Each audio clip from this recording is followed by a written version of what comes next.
tatma'innul qulub. Ingatlah, hanya dengan zikir hati bisa tentram. Jadi ini harus ada zikir.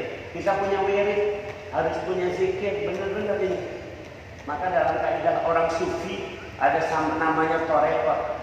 Sampai sini, zikir itu harus memang dilazimkan.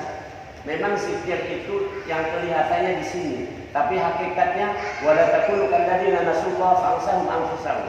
Zikir adalah ingat Allah. Dan kalau ingat Allah pasti akan ingat diri sendiri. Bahasa kerennya ngukur diri sendiri.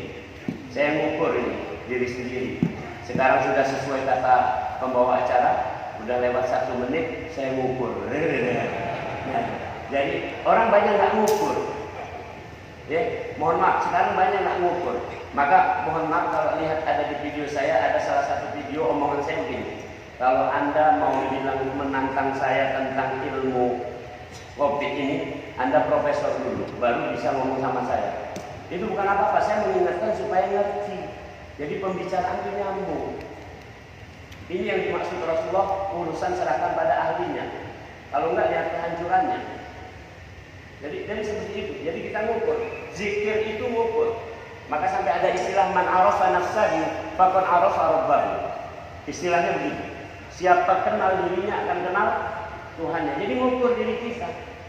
Saya ngukur, saya cuman sekuat-kuat saya hanya profesor di bidang yang seperti ini. Maka saya hanya memberi rekomendasi, tapi tidak memberikan kebijakan. Yang ngasih kebijakan gubernur. Saya kasih masukan ke gubernur, gubernur membuat kebijakan. Adapun kebijakan gubernur itu dimodifikasi, itu cara gubernur. Tapi saya sudah memberikan apa yang saya sampaikan. Jadi tolong dipahami. Maka simpulannya bagi kita semua, tolong hari ini setelah membaca ayat Allah tadi, jadi ayat Allah ada di alam ini, ada pada diri kita, dan kemudian disandarkan pada Al-Quran. Nah, tolong dikaji itu semua. Kemudian yang kedua, tujuannya tadi supaya batin kita bersih, supaya kita punya ilmu dan pengalaman ini. Kemudian yang ketiga, saran saya, ku anfusakum wa ahlikum naro. Tidak usah ribut-ribut masalah memikirkan pindah ibu kota, karena itu urusannya orang Jakarta. Kita urusannya pindah kos-kosan. Ini benar, ini supaya ngukur kita ini. Maka disebutkan ku anfusakum wa ahlikum. Tidak usah ngurus ibu-ibu, tidak usah ngurus minyak goreng. Saya kemarin bahkan di Sumatera itu kan kebun sawit semua. Saya minggu kemarin diajak ke tempat pabrik minyak sawit yang termasuk terbesar, grupnya Indofood. Saya diajak ke situ. Ini melimpah ruah itu minyak di sana. Jadi, tapi kok ya langka, gitu. Ya, kita nggak usah ribut-ribut. Ibu-ibu, istri saya bilang begini aja. Kalau kita nggak ada minyak goreng, ya sudah rebus saja. Selesai kan itu. Ini kita ribut. Ini ngomong nggak usah ribut, Pak. Nah, jadi urus tentang diri kita, itu resepnya. Dan insya Allah setelah pengajian ini, sekali lagi saya mohon maaf apabila dalam penyampaian ini ada yang kurang berkenan. Saya hanya ingin kepada kita semua punya satu badan yang sehat. Tadi 4 cara tadi masih ingat? Tidur 6 jam, enakan makan, mulai bergerak dari subuh, pikiran positif, husnuzon. Yang kedua, saya ingin kita semua cerdas, pasti cerdas. Pasal 1, setiap manusia pasti cerdas. Pasal 2, kalau tidak cerdas, lihat pasal 1. Jadi, cuman waktunya aja yang berbeda. Tadi saya bilang ngomong, ada yang pengajian langsung nangkep, ada yang baru nanti pulang ke rumah baru nangkep, ada yang besok-besok baru dipikirkan, oh iya juga. Jadi cerdasnya pokoknya tinggal pasti ada. Yang ketiga, saya ingin kita semua ini hati. Kelembutan hati yang penting. Contoh kelembutan hati ini. Ya, Tuhan kita sama Allah.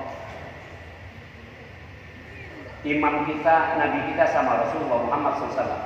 Kitab kita sama Al-Quran. Tapi kenapa kita hanya berbeda masalah organisasi terus pecah belah? Kan gitu. Ini warnanya di sini kan warna semuanya.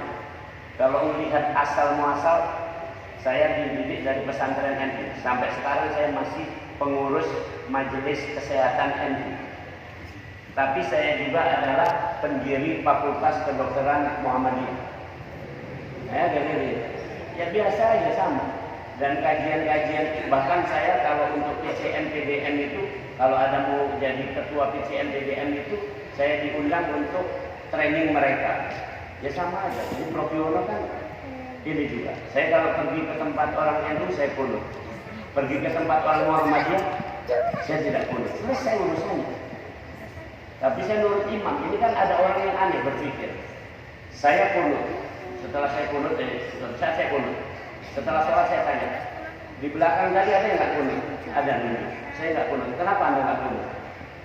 Dia bilang itu kan pendapatnya Imam Syafi'i. Saya ngikut pendapat Imam Hanafi. Oke, baik. Sekarang pertanyaan saya. Kamu tadi sholat berjamaah atau sendiri? Berjamaah. Kamu siapa? Makmum. Saya siapa? Imam. Makmum wajib nggak ikut jamaah? Ikut imam. Wajib. Itu aja lagi. Kamu pikirkan lagi. Jadi sudah-sudahlah. Ya, kalau ketika kita ada di suatu tempat imamnya orang lain, ya kita ikuti dia. Karena wajibnya itu, bukan yang lainnya. Demikian kira-kira mudah-mudahan bermanfaat. Mudah-mudahan kita semua yang disatukan Allah dengan batin kita, jauhi mata, dekati hati, ya. Dan insya Allah Allah Subhanahu Wa Taala memberikan kepada kita hidayahnya. Bismillahirrahmanirrahim. Alhamdulillahirabbil alamin wal 'aqibatu lil muttaqin wa la 'udwana illa 'alal zalimin. Allahumma shalli 'ala sayyidina Muhammad wa 'ala ali sayyidina Muhammad. Ya muqallibal qulub, tsabbit qulubana 'ala dinik. Wahai Allah yang membolak-balikkan hati, kokohkan hati kami dalam agama-Mu. Allahumma inna nas'aluka al-huda wat tuqa wal 'afafa wal ghina. Karuniakan kepada kami petunjuk-Mu, ketakwaan, kemuliaan dan kekayaan dalam segala hal. Rabbana atina fid dunya hasanah wa fil akhirati hasanah wa qina adzabannar. Bahagiakan kami dunia akhirat, jauhkan kami dari azab api neraka. Innaka ni'mal maula wa ni'man nasir. Allahumma amin. Engkau sebaik-baik wali dan sebaik-baik penolong. Kabulkanlah permohonan kami. Wassallallahu ala sayyidina Muhammad wa ala alihi wasallam. Walhamdulillahirabbil alamin. Assalamualaikum warahmatullahi wabarakatuh.